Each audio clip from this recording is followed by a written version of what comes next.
Hai, Assalamualaikum warahmatullahi wabarakatuh. Senang banget rasanya hari ini kita bisa ketemu lagi nih Sobat Art ya. Setelah sebulan kita tidak bertemu. Hari ini karena ada waktu luang, akhirnya saya ngobrol-ngobrol lagi sama teman-teman. Kangen juga nih. Dan setelah sebulan saya berhibernasi, ada satu hal yang saya pelajari dan ingin saya bagi di saatnya bicara baik episode Maret hari ini, yaitu tentang toxic productivity yang sempat saya pikirkan hal itu terjadi kepada saya. Apakah itu toxic productivity?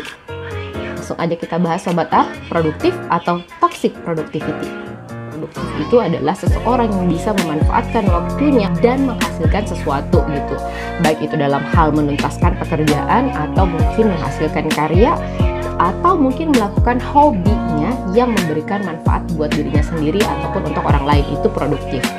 Nah, yang salah adalah ketika ada orang yang merasa berada di zona produktif tapi over gitu kan, yang menyebabkan dia ketika ada masa rehatnya itu dianggap sangat mengganggu mentalnya gitu. Itu sudah masuk kategori toxic productivity. Kita ambil contoh ke diri saya nih. Kemarin saya sempat berpikir apakah saya masuk kategori toxic productivity. Kenapa? Karena gini, saya akan merasa ekstra bahagia ketika menuntaskan tugas saya sesuai dengan deadline, tepat waktu.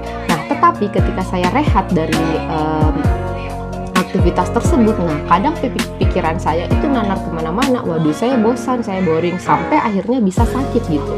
Dan yang membuat saya semakin berpikir bahwa ada masalah dengan saya adalah ketika saya sakit karena memang kondisi fisik yang mengharuskan untuk istirahat dan saya paksakan untuk bergerak, ujung-ujungnya saya drop kembali gitu. Jadi belum pulih 100%, tapi karena dipaksa gitu bergerak dengan harapan biar lebih enakan dikit badannya, ya enak pada saat bergerak itu, tapi setelah setelah break ya udah berasa banget sakitnya. Nah, saya pikir itu menjadi ciri-ciri toxic productivity. Nah, dari situ saya mulai membaca banyak artikel, melihat beberapa video yang membahas tentang apa itu toxic productivity, dan hati-hati, ternyata itu adalah salah satu tandanya orang toxic productivity gitu.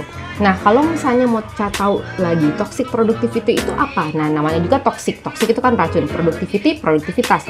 Jadi, orang yang ekstra produktif, istilahnya lebay gitu, ekstra workaholic gitu, yang mau terus-terusan kerja, gak peduli jam istirahat gitu.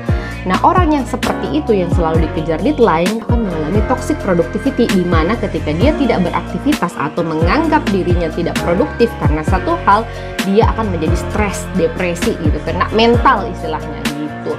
Nah, bedanya dengan produktif, orang yang produktif adalah orang yang menuntaskan hal-hal yang memang harus dikerjakan, tapi tahu yang namanya skala prioritas dan tahu yang mana waktu untuk mengerjakan tugas, mana waktu untuk beristirahat. Toxic productivity ini tentu saja menurut saya berbahaya karena dia akan mengganggu kesehatan mental seseorang. Jadi ketika emang tubuhnya lagi drop karena sakit, kayak saya kemarin gitu, dia jadi stres, bukannya malah sembuh karena mikir aduh belum kerja ini, aduh gini-gini dan seterusnya. Akhirnya dipaksain kerja, drop juga kan, akhirnya dilama pemulihannya. Terus gimana caranya biar kita bisa lepas dari yang namanya toxic productivity? Kalau kita melepas dari toxic productivity, maka jadilah orang yang produktif.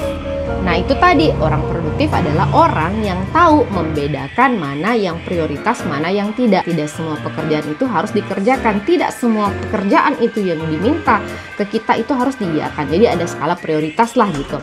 Nah, kemudian yang kedua, siapkan waktu untuk istirahat. Yang ketiga, yang paling penting menurut saya adalah mindfulness. Apapun yang kita kerjakan itu harus mindful atau memusatkan pikiran. Misal gini, kalau kita sudah mau tidur, maka hilangkan atau jauhkan benda-benda yang membuat kita kepikiran lagi tentang pekerjaan kita gitu. Jangan sampai ketiduran di kursi di meja kerja gitu, karena kita kan kepikiran. Terus waktu untuk bekerja, nah full waktu untuk bekerja. Jangan nyambi-nyambi dengan buka Instagram, buka sosial media dan seterusnya. Dan kita membutuhkan waktu lebih lama untuk menuntaskan pekerjaan. Jadinya waktu istirahat kita berkurang. Ya udah, semoga kita tetap produktif dan tidak toxic productivity. Bye.